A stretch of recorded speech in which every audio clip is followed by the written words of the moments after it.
So we want to find out, how do you set up the ark of God, an altar in your own estate, so that as you prosper with the altar, in attending to the altar deliberately, you will find a commensurate effect on the things that the works of your hand does. Those of you from the thief culture, you must have, I think this should not be so strange to you, because there's a counterfeit of this matter that I'm speaking about that is in your culture. Where's Chief Donatus? Arm yourself with the microphone and give us an account of, how do they call that thing again, that altar? Imbovungu. And when it is many, what? Amboravungu. That's in plural form. Okay. Now, for those of you watching from America, from England, please be patient with us. The word in our dialect that is used to depict this special kind of altar that has the capacity to produce demonic wealth, there is no English counterpart of that word. So please bear with us. Chief Donatus, can you call that word again? Imbovungu. And that is one, that's singular. So that's the word. There is no English counterpart. Even Collins Dictionary did not anticipate this matter. So they did not make provision for it in the English language. So we need to make reference to it according to the language in the dialect that had the stature to carry the meaning of the matter that we are raising here. So please bear with us. I will try as much as possible to interpret where there is grace. But sometimes there is nothing to interpret to. So we have to retain the native presentation. Okay, so, Chief Donatus. Yes, sir. Can you give us an idea of how that thing works? Because it's in the heart of the thief culture. It's a tool that is used, embellished with demonic power, and it is said to have the ability to make a man prosper. So, and I've heard once and again, people fight over it. People fight in a certain family to be in custody of that material because of the potentials that it has in making its custodian exceptionally wealthy. And so can you give us, come on stage so that they'll be seeing your face, because give us an account and I will ask you a few questions. The issue of altars is not so far removed from our context. It's just that the people that have operated in the kingdom of darkness have utilized these concepts much more than we in the kingdom of God. So sometimes we will need to show us the example of that matter in the other kingdom and how it is practiced, just to give us some form of enlightenment. And then we'll come to the real altar, which is the altar of God. Everything that Satan is doing and everything he does is a counterfeit. It's a counterfeit. He saw it done somewhere and he decided to transport and to import that technology into his kingdom. And he's using perverted principles, attempting to achieve the same results in his kingdom. Now, so can you give us an idea of this, how this thing works? Okay? Yes, sir. Well, Imbovungu is a spiritual thing. The people believe that is the God of prosperity. Now, the way so, the ark the was way you to are the children speaking of is too Israel. fast. It's too fast. And an Englishman, a native Englishman, there are many Englishmen that listen to us. Yes, sir. A native Englishman may not be able to comprehend. It was when I started preaching to English people that I realized that it's another language we are speaking, or not. So that's when I started dragging some words I speak, because that's the only way I could get the attention of the Englishman. So the way you are speaking now, you are speaking to English tea people. Yeah. But what we want now is to address English people. So first and foremost, be slow. Okay, sir. All right. But the people believe that Imbovungu Yes, that thing he called, I'm running commentaries just so that you follow Yes, sir. in the discourse. That name he mentioned is the name of the altar. And there is no English representation for it. Collins and Webster did not anticipate that there was a technology like that, so they did not make provisions in their dictionary for this, the name of this altar. Okay? It's called the God of prosperity. Prosperity. The way the ark was to Israel, they believe that is how Mbuyungu is to them. Okay? The way the ark came to the house of Badedon and was blessed, Okay? they believe that this is how, if an individual or a group or family holds it, blessing will be in their custody. And Now, wait. This thing, I don't know, is it a physical thing or he fell from hell, fell from the kingdom of darkness? Satan came and made it, transformed it from being a spiritual thing into a physical thing and gave her what is it like? It's a spiritual reality that's been trapped in something physical. Okay, so sometimes, okay. The people we are teaching, people we are educating, don't have an idea whatsoever of these issues, these terminologies. We will need to be patient. Now, if you see the rain of questions on my Facebook inbox, rain of questions, it will take us maybe our lifetime to handle all the questions that have come. It's like it's a new area of truth that we are trying to establish so that people, the sons and daughters of God, can become very efficient in this new area of truth. So we need to be. So he said it is a spiritual reality, but it is trapped in a physical thing.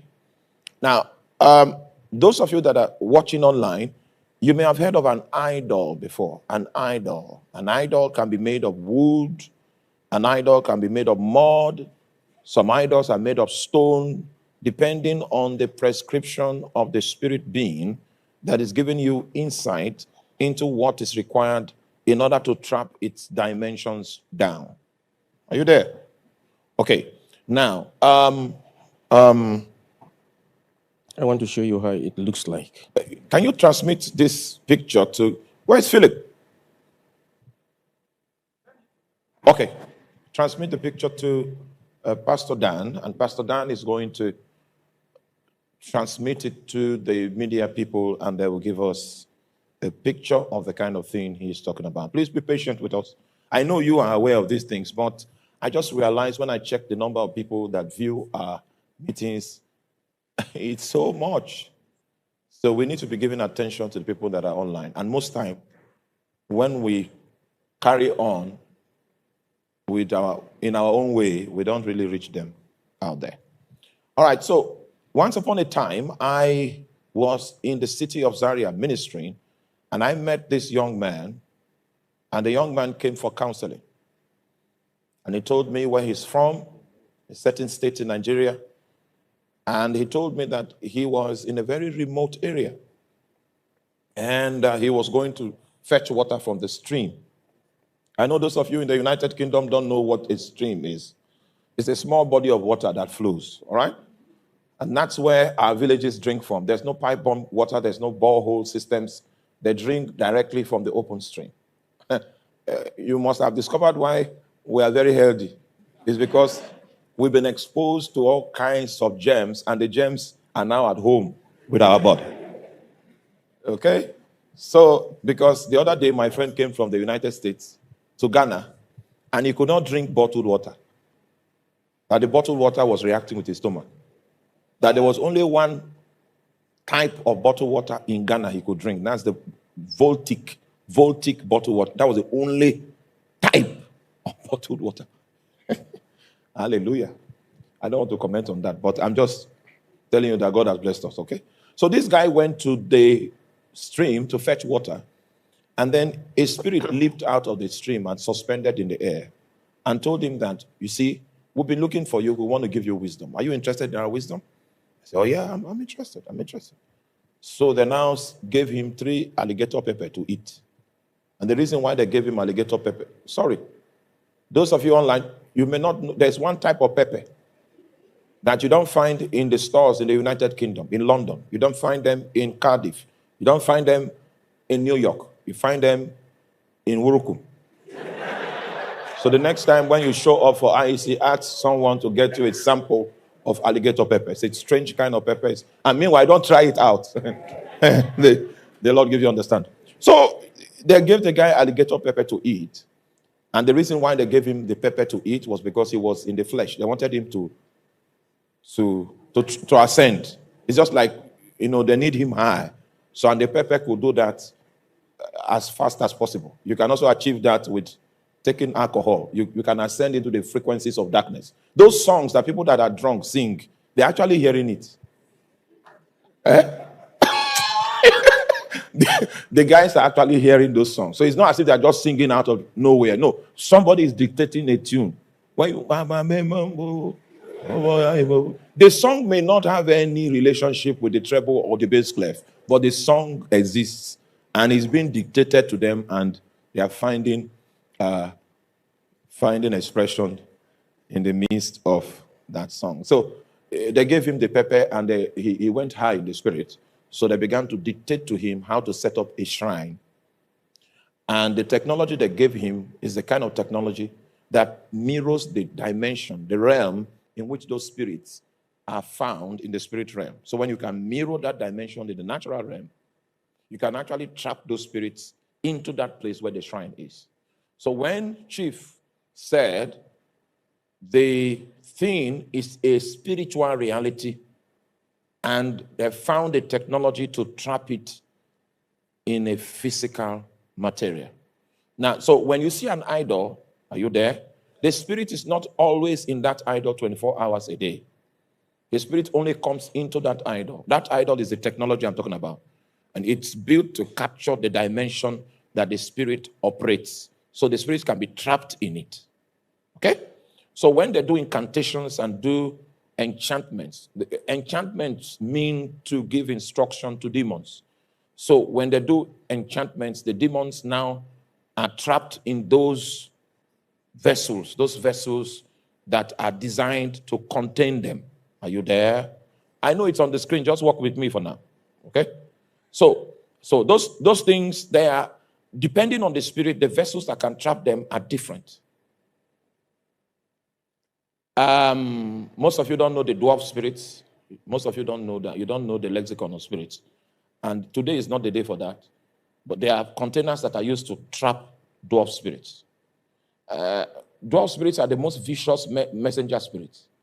And most of the people, unfortunately, in Africa, most of the people that go into politics use the services of these spirits. When we come to talk about the lexicon of spirits, at least the ones I have seen in deliverance, in territorial warfare, there are not too many, but I've seen a few. And the ones that operate here in this land, yes, I've seen a few of them. And the Lord has taught me what we need to do to disarm them. In fact, some of the breakthroughs we have had as a ministry is because of the fact that we disarmed so many of such spirits that have been released to hinder the advancement of the kingdom of God. But today is not the day. Okay, so what we are saying is that you can trap those realities within a physical context so that there can be interaction, there can be exchange, and there can be transaction. Is that clear? So if you are watching us now from anywhere in the world, this is the physical object that reality can be trapped in. Meanwhile, Chief, what is this thing? Because this one now is physical. What is this thing? This physical thing. This one is an idol. This is an idol? Yes, sir. It's not that the picture is not white. It's an idol. It looks like this toy that baby is playing. It looks like a baby doll. Baby doll, yeah. And there are many of them. It could be carved wooden image, or sometimes they use this thigh bone. Okay, the thigh bone, okay. Of a human being. Of a human being. Yeah, so they sacrifice. And then the reality can come into that bone. Yes, they will sacrifice somebody that has value.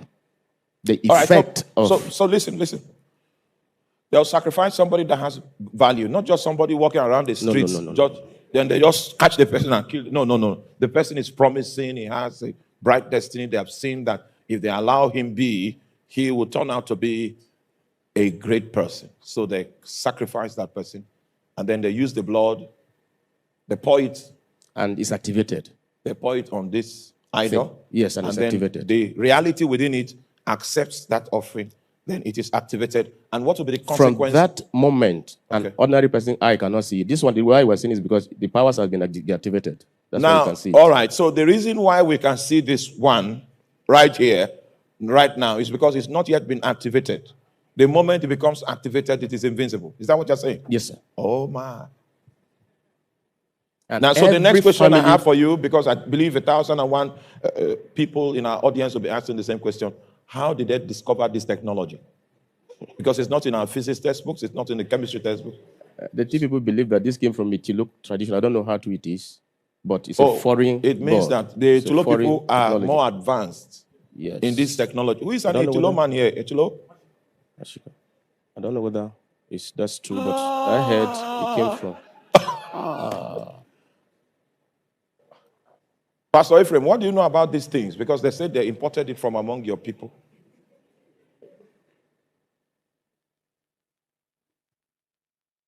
So, those of you online, please stay with me. It is for most of you that studied in Cambridge and in Harvard, in Oxford,